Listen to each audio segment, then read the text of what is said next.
Welcome back, Syndicate members. It is I, Joshua Mammoth, back once again with another independent comic book review. And tonight, if you can tell, Rachel is not beside me. Instead, we have this beautiful specimen of a man, the Enigma, Paulo Rosales. What's up, man? Yeah, nice to see you again. So many of you remember Paulo from the interview I did a while back from his place. Yeah. And so now you made the long and dangerous journey over. So I'm here. yeah, it's a long ways, I know. You promised me food. Yeah. Hey, some of that counts as food. It was good. It was good. So I haven't posted a video in a long time. But that's because I've been working on a lot of new stuff. So first and foremost, I had mentioned a while ago that I was working on a new book, and that book is now complete. Kung Fruit, Applehead Saves Earth. Now, Paulo got a first-hand look. What'd you think? It's fun, guys. It's a classic Applehead. Brand new characters you're going to see in there. You're going to enjoy it. It's a lot of fun. And this book, it was kind of inspired... well, at least villain-wise, because I was telling you about Luis Diaz using public domain in his books, and He got some good. Luis Diaz has some great art. Good books. Oh yeah, like Luis Diaz is probably hands down one of my favorite artists from the independent sector. Yeah, Video Gaga, amazing. Yeah, Video Witch, and that whole series is great. I even have a Video Witch membership card to the video store. No way. Yeah, the problem is I can't stay awake past midnight. So I know. I'm so jealous. Can you stay up to midnight? Because My wife will. I'd say the same thing, but Rachel's usually asleep before I am. So the next big announcement is the webcomics. Yep. So a big thing happened when I was doing some updates. Apparently, the webcomic app that I was using for the website, they no longer make updates for it. And so when I was updating the website, getting the store updated, unfortunately, I couldn't do the webcomics. And to be honest, I didn't really want to spend a lot of time trying to figure out how to. Yeah, we'd rather get somebody else to do it for us in the future. So yeah, I'm thinking in the future they could be restored at some point. Yeah. But like we're actually working on hard copies of those. Oh yeah, this And good stuff coming out, guys. And we're doing it a little bit differently because I'm laying down some of the preliminary pencils, and then you're coming in. Yeah, sketch it, adding the detail. So how's that been for It's you? a lot of fun. I love doing it. And we'll pull some up too, Trevor. So mark that. And we'll put some of that art up there. Yeah, I'll give you some little previews of some of the stuff we do. Yeah, because for sure when I saw it, I was like, oh man, that's the same page. And well, it has to be because it's my drawing. We But should have done it before and after. That would have been different. But yeah, it doesn't matter. well, we got a lot more pages. Oh yeah, A lot that's more. true. That's true. And so Paulo's been coming over every weekend, and we've been hammering out these pages, and it's going really well. Yeah, it is. It's been a lot of fun.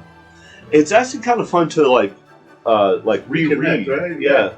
It's been a long time. Yeah, it's like restarting everything all over again. You know, but we're coming with more knowledge this time. You know, a little bit more prepared. And when I was reading through some of it, I was like, man, Eamon, he was a real asshole. I was like, Dad, he broke a bottle and tried to jab an employee. I was like, whoa, man. We were in a different place back then, you know. Broken bottles, yeah. I can tell you though that the art is way better. Yeah. And I feel like overall that the story is going to be. Oh yeah. More, like it's better flow. Better flow, Exactly. right? Because we're a little bit all over the place before. Not really. It's just the flow. We were young. We were new.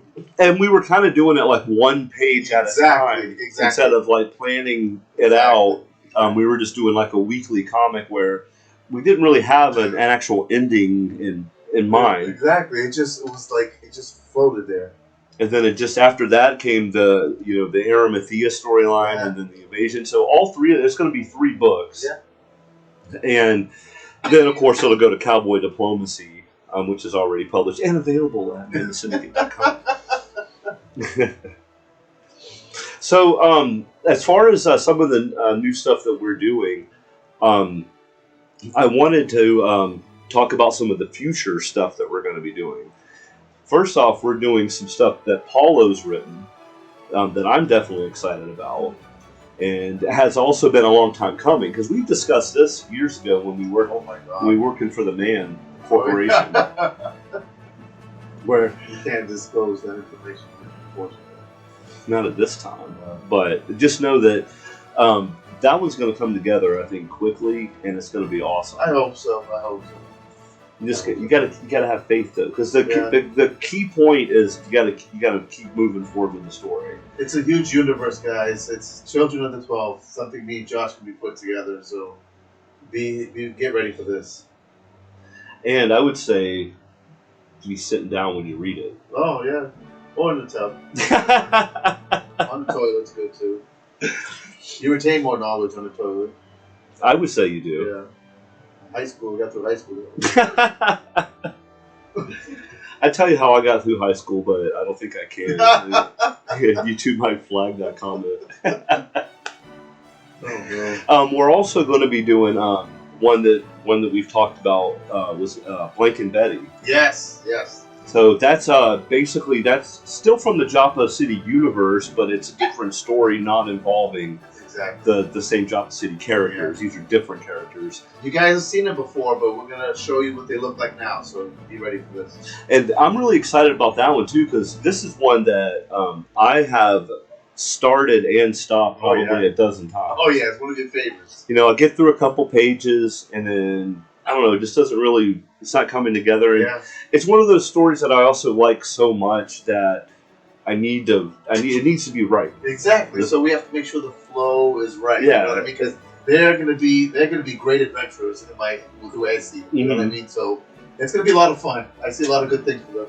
And it'll be connecting to the Joppa City characters in the future too. So the whole Mammothverse is really going to be coming together, or actually expanding. I guess I should really say. We're going to be connecting it all together, guys. So I think we're going to have to open the door, though, and let those dogs in. Cause Pause? No, you don't have to pause Oh, sorry. I could have said that.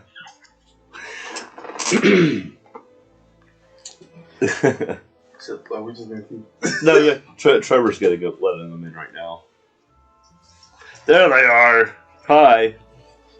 So Paulo brings his dog over, and he's friends with my dog, so they like to run around and cause a lot of mischief while we're trying to get comic book stuff done. Hi, guys. Here you go. Say hi, Keo. He's famous. Okay. All right, bye. Go down. Look, he just want to go down. Put your hands. All right. Okay. Yeah. So Blank and Betty, that's another one we're working on. Oh yeah. And then after that, we have another installment of Joppa City, which contains Pope. And Pope, as you know, well, maybe you don't know, that was one of our first characters for Joppa City. And so, through the changes he's going to go through over the first couple of books, when he gets to his own book, there'll be major changes to his storyline and his character.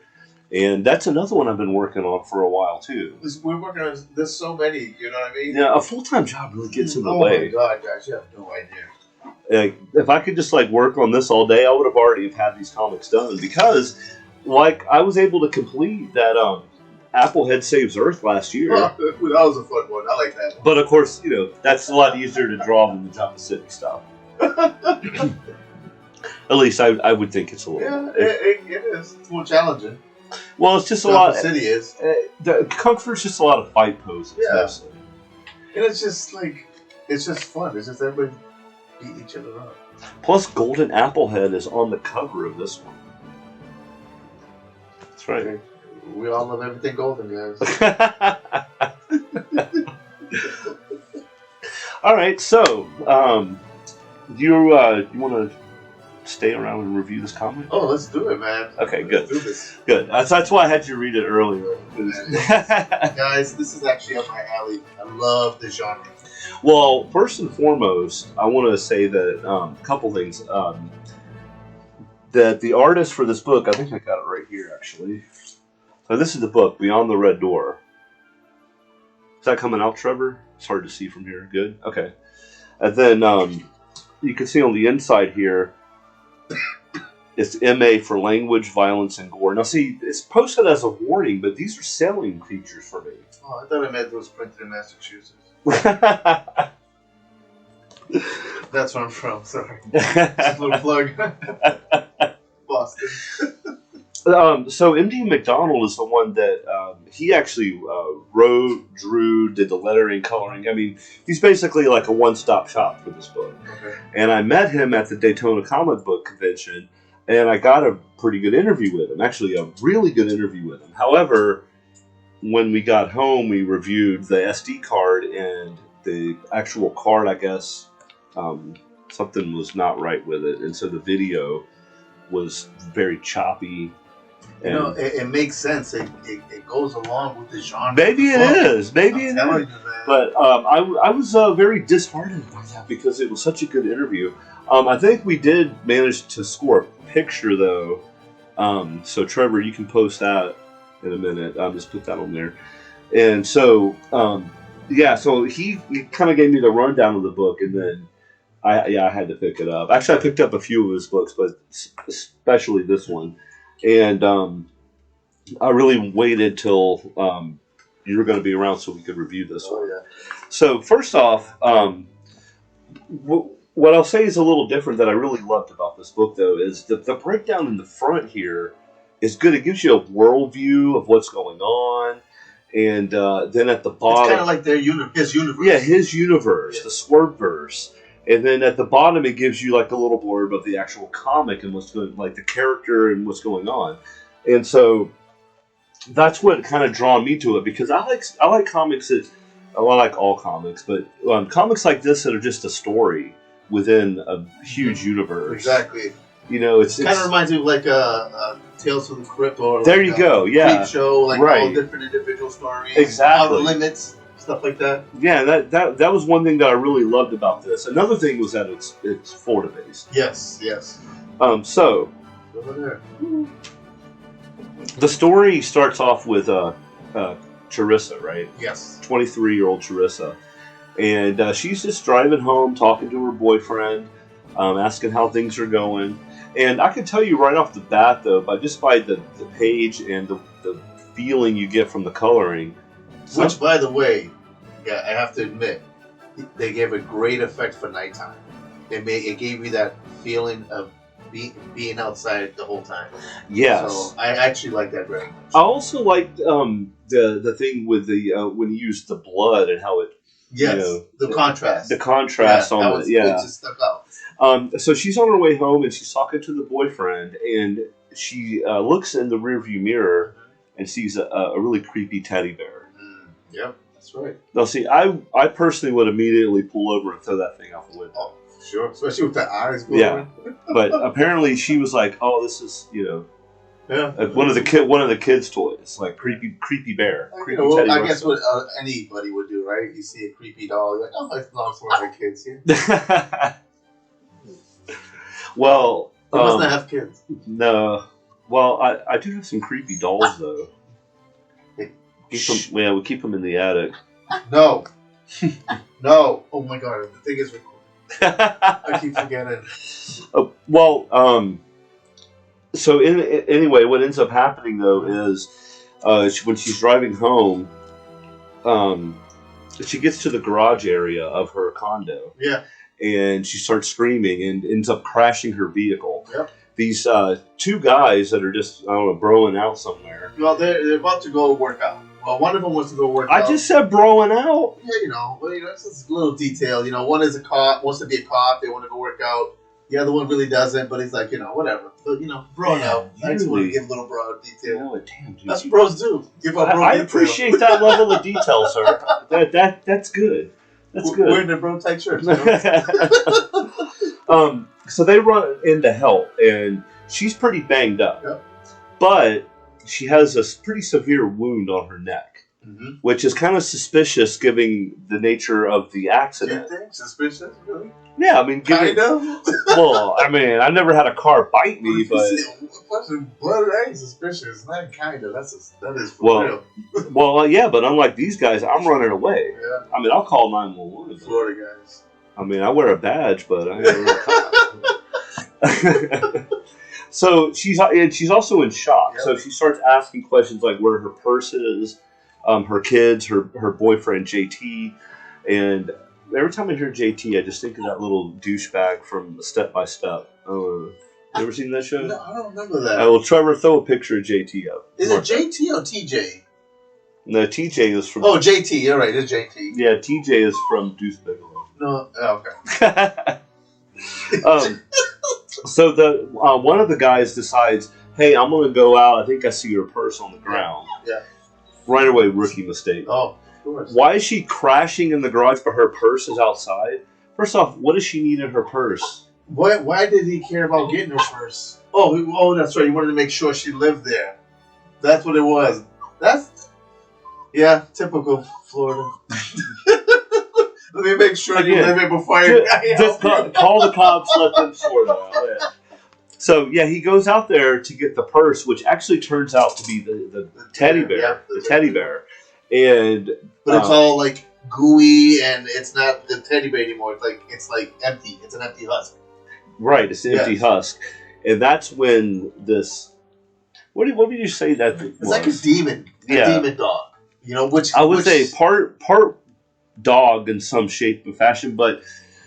it had multiple eyes. The eyes, okay. Yes, it had multiple eyes in his face, and then it had wings, too. That thing looked pretty vicious, too. Right, it reminded me of Dogman. That's why I liked it so much, and I love urban legend. And it kind of also looked like it may be have a symbiotic type. To transform in certain ways. Yeah. It was demonic, so it looked like it changes shape. It change shape. Yeah, definitely. And I think it does. I think it changes shape. So, dude calls out for his buddy. His buddy, the logical one, well, at least we think for this second, the logical one, says, Cody, run. Yeah. The dude doesn't run. And then he gets eaten. Oh, yeah. He gets eaten by the thing. Well, his buddy gets bitten, right, on the neck. Yeah. But then Cody, the logical one, decides that he can fight the demon. No, that's Mike. Oh, that was Mike? Okay. Yeah. Mike charges at him after he eats Cody. Okay, so Mike wasn't that logical. Now, I will say that I really love the picture of Mike, jumping. That was really cool. But he was jumping to his death. It was kind of like if Mike Tyson fought an infant. He said, let me choose death. Yeah, let me choose death today. It is a good day to die. Yeah. Sorry, Mike. Not so sorry, Mike. Wow, we're actually... moving along. During the altercation, though, with Cody and Mike and the demon, Charissa is able to get up and gets to the elevator. As the demon that has already taken out the guys is coming after her. Yeah. She's able to get onto the elevator, barely, and make it up to floor 3. Yep, she sure does. Ooh, guys, it's getting exciting now. Can't wait for. We hope Carissa makes it. Oh, she does make it to the door. Yeah, there's actually a really nice page here, Trevor. Yeah. A nice page here of her going up to the door. Oh, yeah. And during this, and this is what I like about, too, is that as she's going to the door, she's trying to unlock it with her smartwatch. Well, yeah, she remembers that she doesn't have her purse, so she doesn't have her keys. She doesn't have her phone, so she cannot open it. But remember, she has a watch, and she opens it with a watch. Yeah. Right? Right. So she's trying to open it. It's not working. Finally, the door opens, and she's able to get inside right before the demon gets her. Yeah, right before it does. But these guys down here. So she gets inside, and this is really where the creepiness starts here, because we were introduced to a new character in the comic by the name of Baby Doll. Yeah. And Baby Doll. No joke. Is there because apparently she helped JT at the store, and this was her reward. Yeah. So JT brought her back. Now, as creepy as that sounds, which it is really creepy, we're going to find out why JT invited him in a few minutes, though. Yeah. And the story becomes a little more distorted. Yeah. So JT invited the girl. Yes. Okay. The girl was at a store, and I guess JT was also at the store. So he's like, "Hey, little girl, why don't you help me shop? Come over. Come to my house. It's a reward." It really is Florida. Yeah. So, Charissa is asking about JT and her kids and things like this, and is basically begging her for information and says, "Hey, I'll be your friend. We could be buddies." And Baby Doll straight up tells her she doesn't want to be her friend. Oh, no way. Doesn't want to be her friend, and she looks banked up. Why would you? You don't trust people like that. no, bite on their neck, blood everywhere. You wrecked a car in a garage, and you left the scene of an accident. Yeah. While you sent those two guys off to their death. Yeah. Well, okay, Mike ran, but the first guy was trying to get your purse. Yeah, and then not only that, CJ's promise or something. He's not around. What's going on? Everybody's lying, Mm-hmm. And the best part about this is last night Rachel was like, "Hey, can you hand me my purse over there?" And I was like, "Hey, we know what happened to Cody." Well, we know what happened to Cody. I ain't going near that purse. And it worked too. Yeah. I'm gonna use that next time. My wife is like, "Who else Cody?" I don't care. It doesn't matter. He's dead. So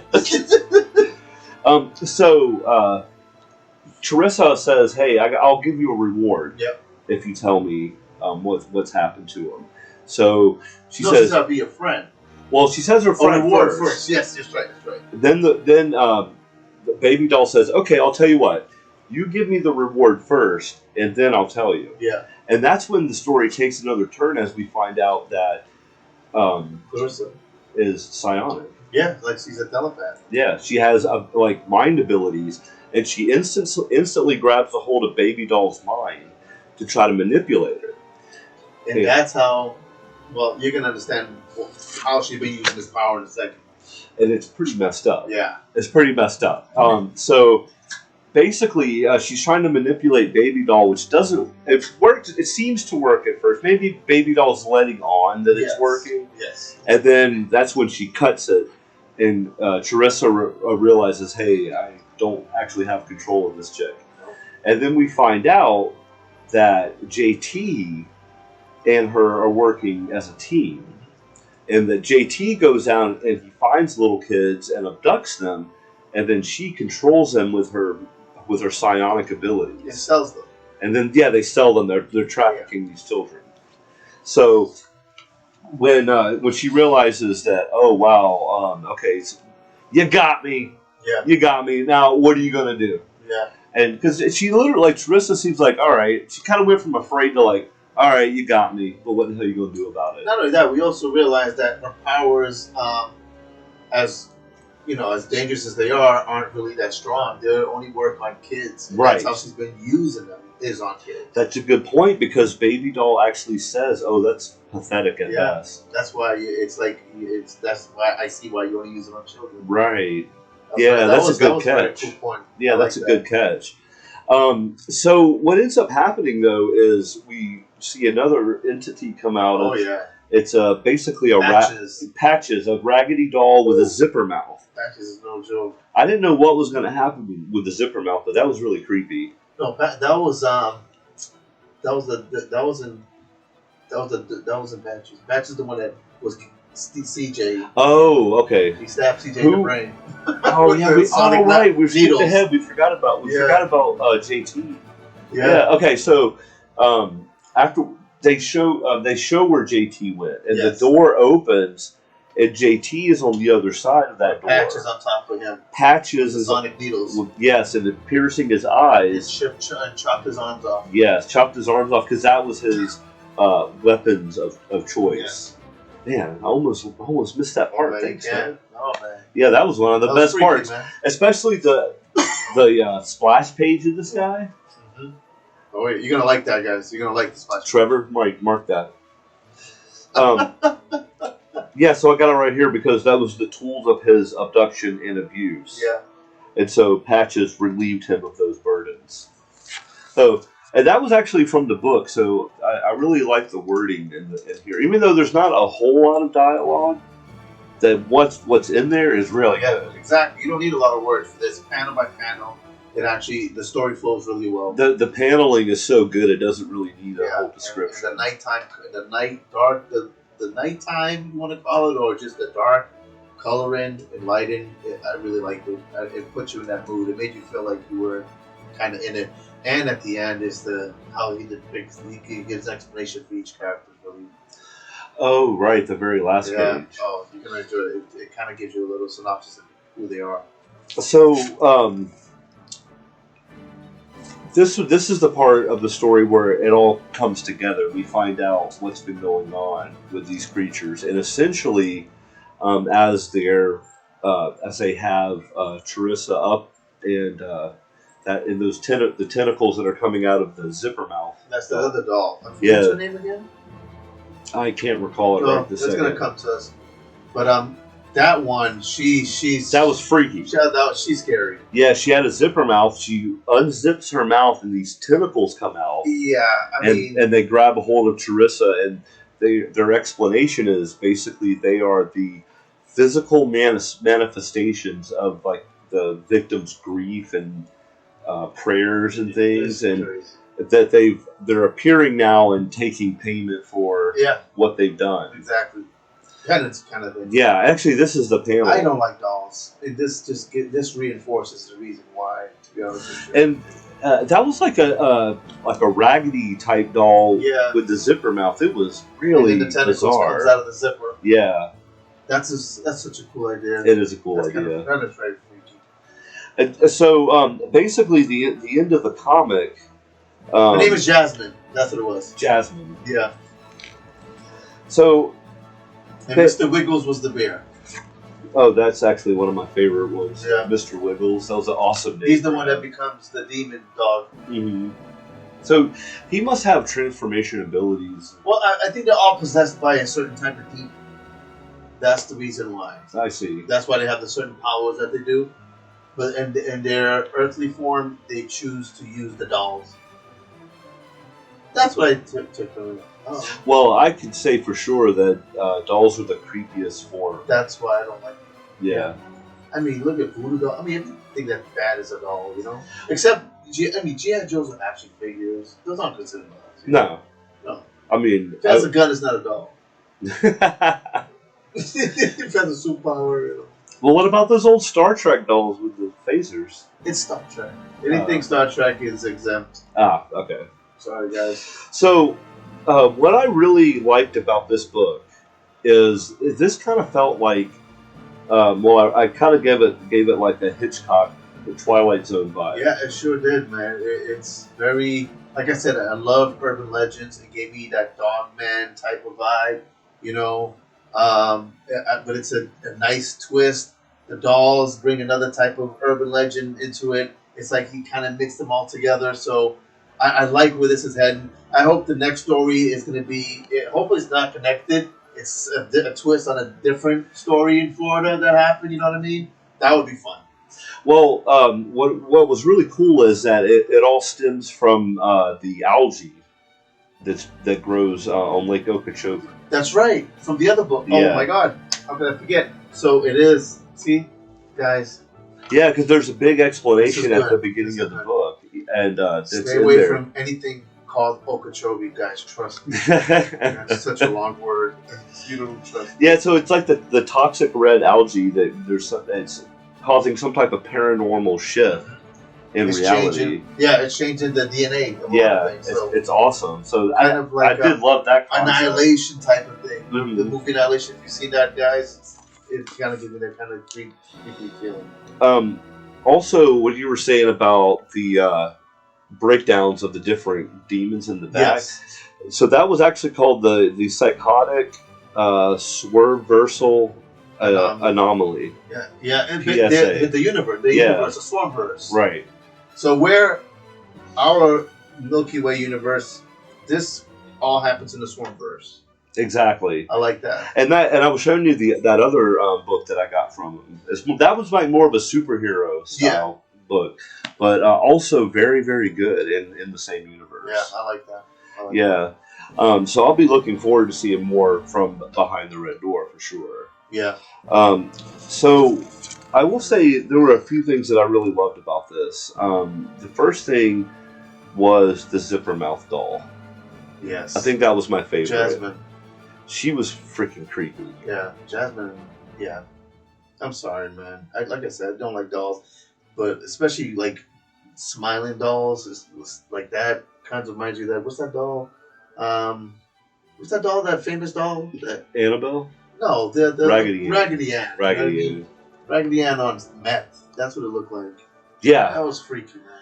What about I love octopus, so it tastes good.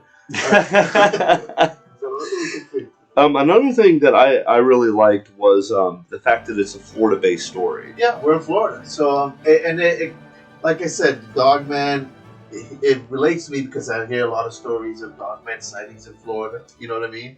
And then you have all the Florida man stories, all the stories that happen in the swamp. So you can see this. The UFOs. I can see this happening. I'm pretty sure it's based on a true story. Probably, yeah. Yes. I can see it happening. The color scheme. The color scheme was it made the mood. You know, it created the mood for the what was happening, when it was happening, what time it was happening. So this happened all within like 30 minutes. Yeah, exactly. It was just night. a really quick At night. A quick story at night. Yeah. That's the kind of stuff I do really love. Just like a one-shot story.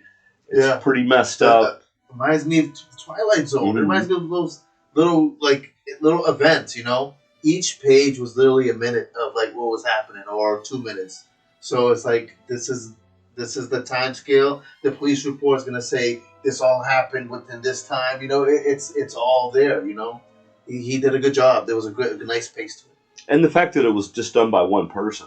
This guy's MD McDonald, man. Yeah. Good stuff.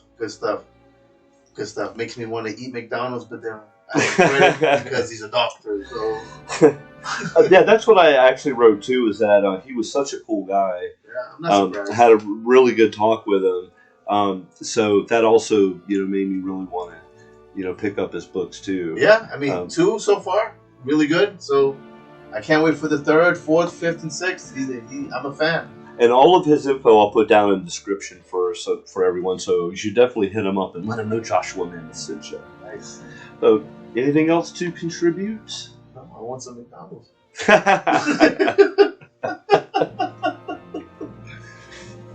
It was fun, man.